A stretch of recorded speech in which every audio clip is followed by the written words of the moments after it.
fun day because that means let's go. Jumbo everyone, my name is Tanya and I'll be your safari driver here at the Harambe Wildlife Reserve today. For everyone's safety, make sure we remain fully seated with hands, arms, feet, and legs inside the truck at all times. It goes for any little ones that may be sitting on laps as well. They need to stay fully seated on that same lap the whole time. This is a real truck. I am really driving. The road is bumpy and we may have to stop suddenly, so it's just safer for everyone. First leg of our journey is going to be through the Little Aturi Forest. Since it's a forest, it's pretty dense. A lot of these animals can be pretty good at blending in or hiding, so we have to keep an eye out for some of them. Kind of hiding behind one of the bushels of bamboo on our right. There is a real copy back there. We can just see those back legs sticking out. Despite those stripes, the okapi is actually the only known relative of the giraffe. They were originally thought to be related to zebras because of the stripes, but they have the same skull shape as giraffes. They're going to have those same prehensile tongues as well that they use to grab onto leaves and branches, and the males are going to have ossicles just like giraffes do. The okapi went undiscovered by the Western world until 1901. This is when that animal was first described to Western researchers. They thought it was a mythical creature. I mean, it has the head of a giraffe but the legs of a zebra. That sounds pretty made up to me.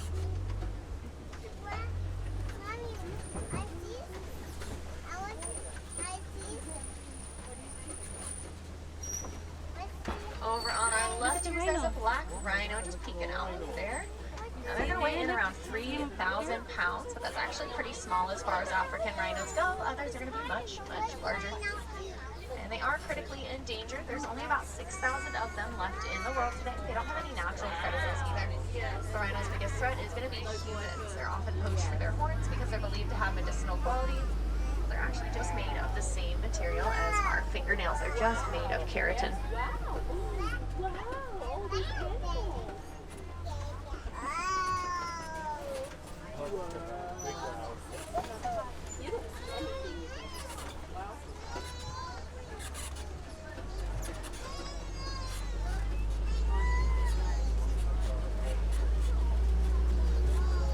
Up along the tree line on the left, there's a couple of bongos. Dark orange ones, and bongos are known as the ghost of the forest because they're so rarely seen. They're pretty reclusive and really only active around dawn and dusk. There's another one way in the back there that you may not have seen. They do have some pretty good camouflage, but that one was a kudu and it was a female. Only the males are going to have horns. Like I said, kudu have some of the best camouflage out here in the forest. They have a light brown coat that's going to help them to blend in with pretty much anything around them. And they have some white stripes on their back that are going to mimic the sunlight coming down through the trees. Now we're headed into the Salty River Valley. We're going to see some animals that like to spend their time in and around the water. The grayish-white birds down there are pink-backed pelicans. The skin on their back is a beautiful pink color that becomes more vibrant during their mating season, and that's how they get their name. They're pretty large. They're going to have up to a 9-foot wingspan, about the same length as we see right now from our restaurant. You're going to get an awesome look at these Nile hippos over here on the right. So they are going to spend the majority of their day submerged to keep themselves from overheating. So this is quite the treat to see them out like this. And once they go underwater, they do tend to be there for quite a while. They can hold their breath for up to 8 minutes. And because of that, they prefer to travel by just sinking down to the bottom of the water and walking along the floor. They can move pretty fast that way, about 5 miles per hour. But on land, they can run at speeds up to 30 miles per hour.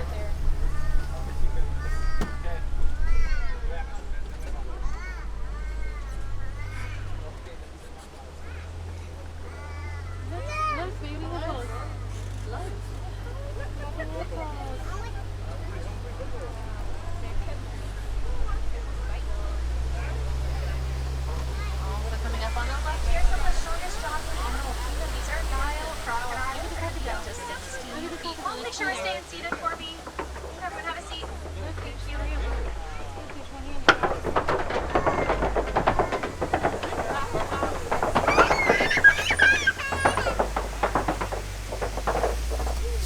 They are known for their bone-crushing jaw strength. They can also be pretty gentle. Both male and female crocodiles will lightly roll their offspring's eggs around in their mouths to put little cracks in the shell.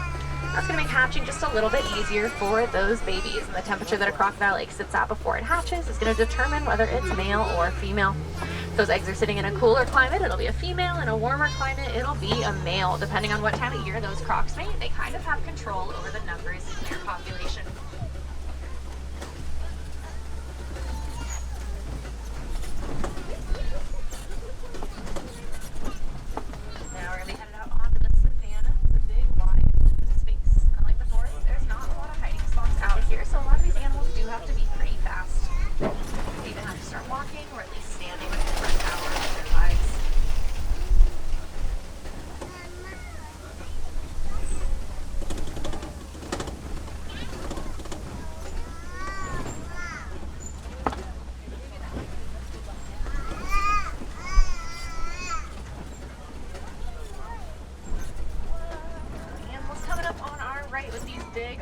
and collie cattle.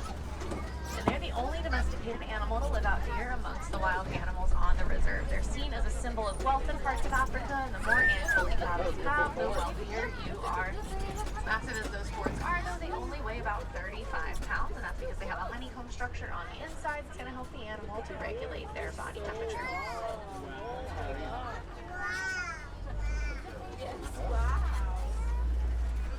Resting in the den over here on the left. I know the sun is not the best spot for us right now, but there is a pack of African painted dogs in there. Each one's going to have a completely unique coat pattern. That's going to help them to recognize each other even from a distance, and that probably speeds up their morning routine quite a bit. They're not going to start their day until they've greeted every single member of their pack. They're very group-oriented animals, constantly working together and communicating. And because of that, they're some of the most successful hunters out here. They have around an 80% success rate. Lions only have around a 20%.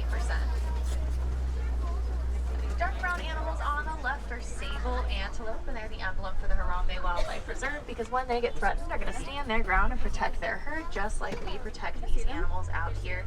They have those horns that point straight backwards to protect them from predators attacking from behind, and if the whole herd is threatened, they're going to form a circle, all facing outwards with their noses pointed down toward the ground, so those horns are up and out, and that is going to protect that herd from all angles.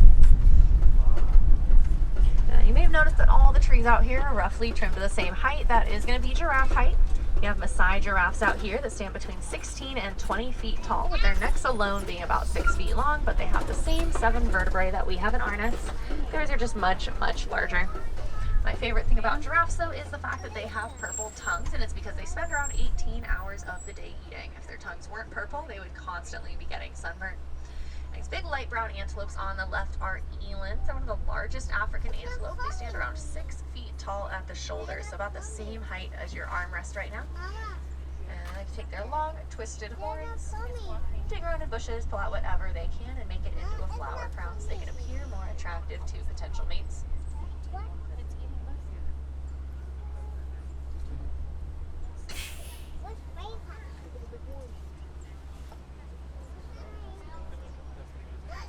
In the road up ahead of us here. It is their home we're visiting, so they do have the right of way.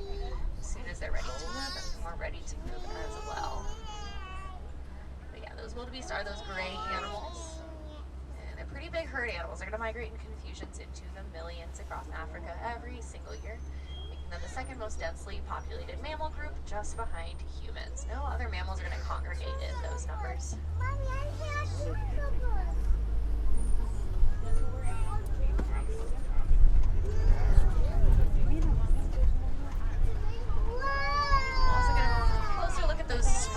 Once we move our way over.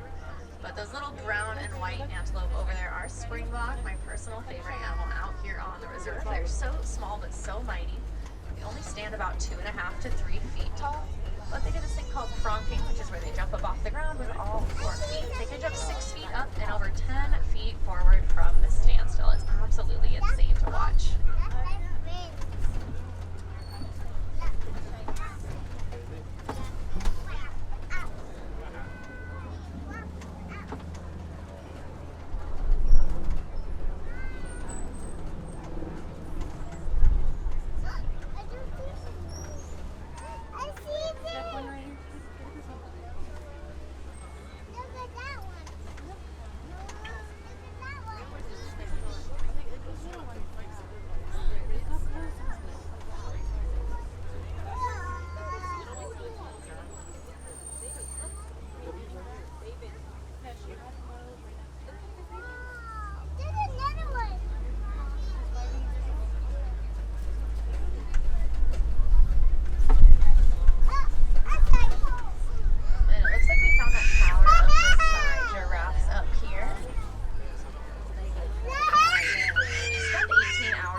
Sleeping. Giraffes only sleep for around 90 minutes each day, and they won't even do it all at the same time. They're going to take a couple little power naps to make that up. They're also not going to drink water very often, only once every 4 days. 20 feet down is quite a long way to go. It's going to put them in a very vulnerable position, so they're going to avoid it for as long as they can. It's the same reason they normally just stay standing even when they're asleep. And they do get a decent amount of hydration from all the leaves that they eat, but to make up for it on that 4th day, they are going to drink up to 10 gallons of water.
flamingo, because they're the largest type, they're also going to be a slightly lighter shade of pink. Then they get that coloration from the food that they eat, which is brine, shrimp, and krill. When flamingos hatch, they're just little gray fluff balls, but as they get older, they're going to lose those gray feathers and the white ones and slowly turn to that gorgeous shade of pink. And flamingos are filter feeders, which means their beak is almost going to work like a household pasta strainer. They're going to put their heads down under the water, let everything in, strain all that water out, and eat whatever is left behind.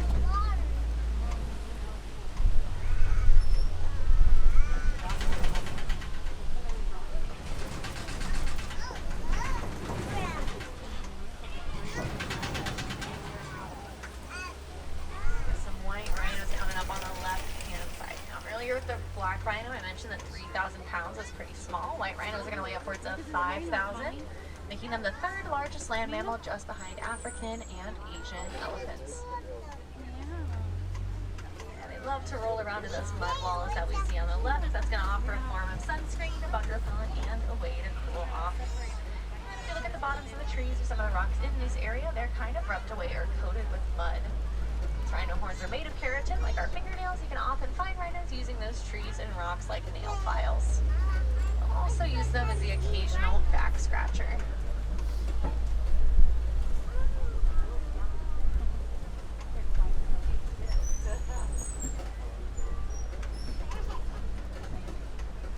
And I can just see a tail kind of sticking out from behind one of the trees on the left. There is a cheetah laying there though, just before those red rocks. Oh, it's under the tree. Hopefully we'll see some more a little bit further up. But cheetahs are the fastest land mammal, reaching speeds up to 70 miles per hour in only about 3 strides. They can't keep it up forever though, only around the length of 2 football fields. At that point they tend to overheat and they have to rest for a while in order to cool down. It can be hard to control your body when you're running that fast. They do have a couple of tools to help them with that. They have those long tails that they're going to use like a rudder on a boat to change directions. They also have non-retractable claws. Their claws are going to stay out 100% of the time. That's going to help them gain traction while they're running. That way they're not slipping and sliding all over the place.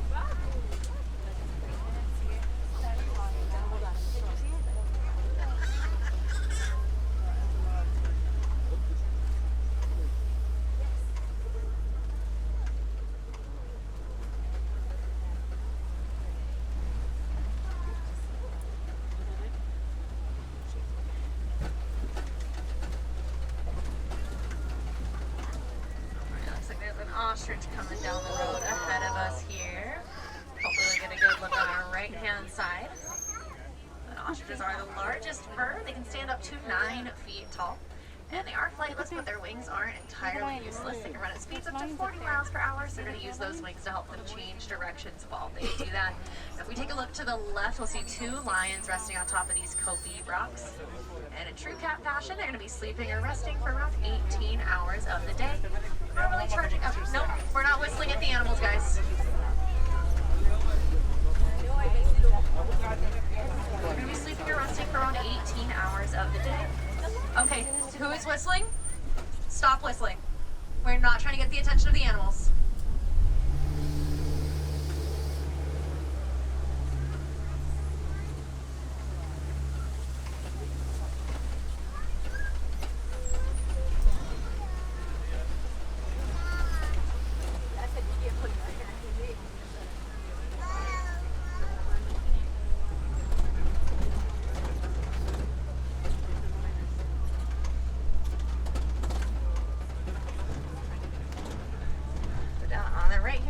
Female water buck. The males are going to have horns, but they get their name from the amount of time they spend in and around the water, often as a place to retreat from predators.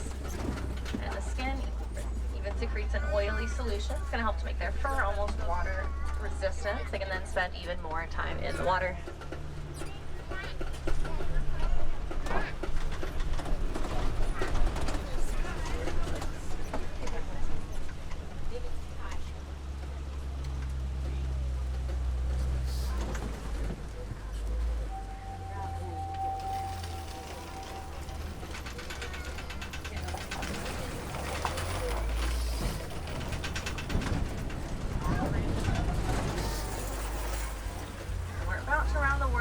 Which means we're almost back to the village, but there is one more type of animal to see out here today. The Warden has some Nigerian dwarf goats. Since they're dwarf goats, they're going to be smaller than other types, which makes them awesome for conservation. They're going to take up less room and less resources. They also produce a very sweet milk that can be sold for high prices, so they're pretty good for the economy as well. Conservation is our main message here at Animal Kingdom, so if you want to get involved, the best thing to do is just to continue educating yourself. You can follow different conservation efforts on social media, see what's going on around the world as well as near you. You can also help out by recycling, of course, the normal things like cans and bottles. You can also recycle your old cell phones when you're done with them. That's a huge difference to animals like elephants, mammals, and gorillas. The batteries and small electronics like cell phones contain a mineral called coltan, and it's mined in the Congo, so it's going to put those animals at risk for habitat loss. And a lot of phone companies already have a program in place where you can just turn in your old phone when you get a new one. So it's super easy, it's super convenient, and would make all the difference for those animals. If you want to see even more African animals today, like gorillas, you can head on over to the Gorilla Falls Exploration Trail. It's going to be just by the exit to the safari.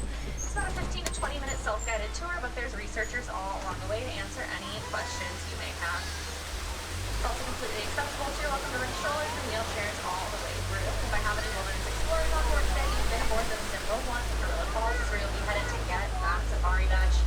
So definitely go over there sooner rather than later because it is going to be closing at 5 o'clock today, which only gives you about 15 minutes to get in there.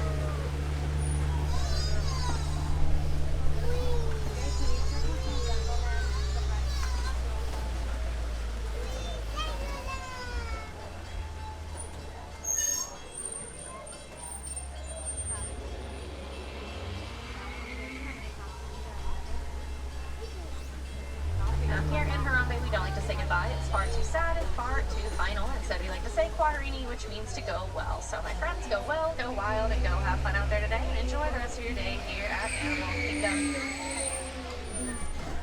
On the right, watch those hands, arms, feet, legs. Doors are going to be slightly